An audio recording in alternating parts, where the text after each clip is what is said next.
The FBI and the DOJ get a big fat subpoena, courtesy of our friend Jim Jordan in the House Judiciary Committee. We're going to read through both the letters to Merrick, Garland, and FBI Director Christopher Wray, but this case involves the big tech censorship saga. We know that the FBI was putting pressure on Twitter and Facebook and everybody to censor my election misinformation and my COVID misinformation, lest danger happens across our society, or whatever nonsense they were making up as justification to censor us so that their political candidate could win. But Jim Jordan, over from the House Judiciary, made this announcement. He said, breaking, Chairman Jim Jordan subpoenas the FBI. Oh, love that. Let's just say that again. Let's pause for a minute here one more time. Chairman Jim Jordan subpoenas the FBI. Oh, yeah, that feels good. And when you add in the DOJ too, it's like just a cherry on top. His announcement says, today, House Judiciary Committee Chairman Jim Jordan issued subpoenas to the FBI Director Christopher Wray and Attorney General Merrick Garland over at the DOJ related to the committee's ongoing censorship investigation. This is such a critical issue because if they censor us in 2024, they might as well eliminate our political conversation that will enable our candidate to win. It's shutting up our political speech, which is what they did in 2020. They're going to try to do it again. Jordan's investigating. Says specifically the committee is seeking communications between the FBI, the DOJ, private companies like the socials, and third-party groups related to content moderation and suppression of disfavored speech. On April 18, Jordan says the committee wrote to the FBI and the DOJ requesting voluntary cooperation with oversight, and to date, their compliance has been woefully inadequate, producing only a single document, a publicly available transcript of a civil deposition of FBI Special Agent in Charge Elvis Chan. Elvis Chan was the delete this, delete that guy. Through its investigation, the committee, Jim Jordan, has uncovered evidence that contradicts several statements in Agent Chan's deposition. In other words, he lied?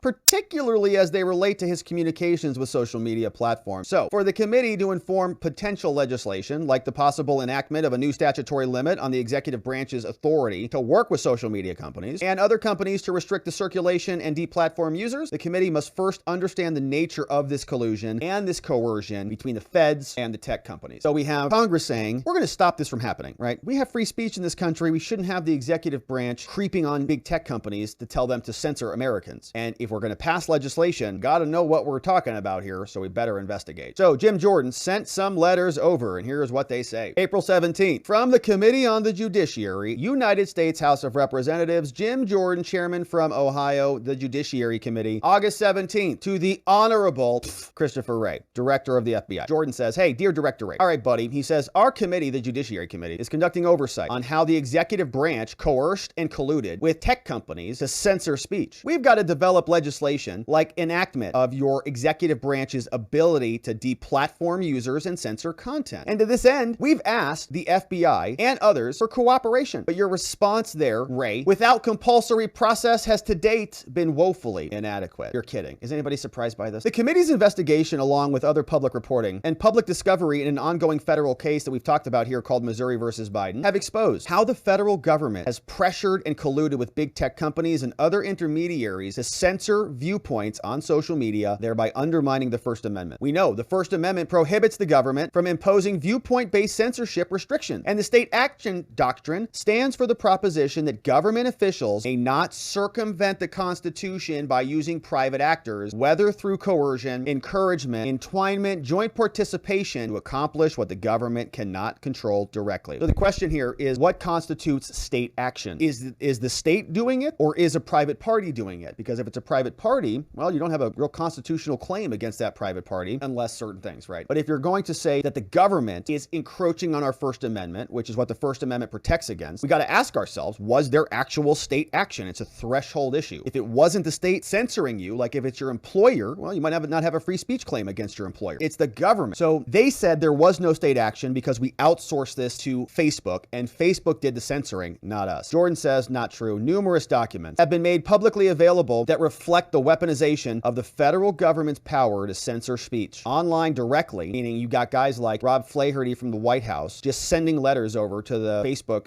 people saying, delete this, delete that, and screaming at them, dropping, swear words and stuff. Congress says it's necessary for Congress to gauge to the extent to which FBI agents coerced, pressured, worked with, or relied upon social media companies and others to censor our speech. The scope of our investigation includes the extent of the FBI's involvement. So Jordan says, look, FBI, on April 18th, the committee wrote to you seeking your voluntary voluntary cooperation with oversight. We know Christopher Wray doesn't like those letters. He gets very irritated, hops on airplanes, goes on vacation. Among other things, we asked for communications between FBI employees, private companies, internal communications between the FBI and other third parties, and things discussing content moderation. To date, the FBI, you people, has produced only a single document, a publicly available transcript of a civil deposition of Elvis Chan. Through its investigation, though, our committee uncovered evidence that contradicts several statements in Agent Chan's deposition. Oh, he lied to Congress? An FBI agent lied? Particularly as they relate to his communications with social media. So they're telling the FBI, your production is woefully inadequate here. You omit voluminous responsive materials, including communications between FBI and tech companies, internal communications, and other executive branches. Indeed, on July 4th, we know that in the case of Missouri versus Biden, that enjoined the FBI from communicating with tech companies. The court found that, among other things, that FBI agent Chan, agent Laura Demlow jointly participated, this is the judge speaking, said the FBI agents jointly participated with social media companies, that they became pervasively intertwined in the private company's workings, and it blurred the line between private and public action. Therefore, the states are likely to succeed, saying that the federal government are responsible for the censorship on the social media platforms. In other words, Jim Jordan says, hey, FBI, a federal judge has found that the FBI's communications with social media platforms very likely violated Americans' First Amendment rights, and you did it using deception. Yet you have produced nothing of substance in response to our request, which hinders the committee's ability to fulfill its oversight obligations. The committee has engaged with the FBI in identifying the high priority documents. We sent letters to you. We had phone calls with your staff. And so, pursuant to the House of Representatives rules, in addition to H.R. 12, which authorizes us to investigate these things, we're doing it. And so, accordingly, Jim Jordan says to FBI Director Christopher Wray, you know, Chris, given the FBI's inadequate voluntary compliance, even after our committee identified the highest priority documents and information, please find attached a subpoena for the committee's documents and information. Sincerely, your friend Jim Jordan, Chairman, House Judiciary Committee. Give us the document. So now we'll see what happens here. We already know that the FBI got subpoenaed once before, and they sort of complied a little bit. And they really drug their feet on this thing. Turned into a big mess. It was over the FD 1023 document. James Comer eventually got some of it, and then we ultimately saw the full document after Chuck Grassley released it. So FBI Director gets a letter and gets a big fat subpoena, but he's not alone. We also have Merrick Garland, the Attorney General of the United States, the guy who lied to us about David Weiss multiple times. Very similar letter. Says, hey, Mayor, you know, you were involved in this censorship too. And Missouri says that you guys are also liars. Numerous documents that have been made publicly available show that you are censoring speech. We also asked you, Mayor, for information on April 18, and you didn't give us anything. To date, the DOJ only produced a single document, the same transcript of Elvis Chan.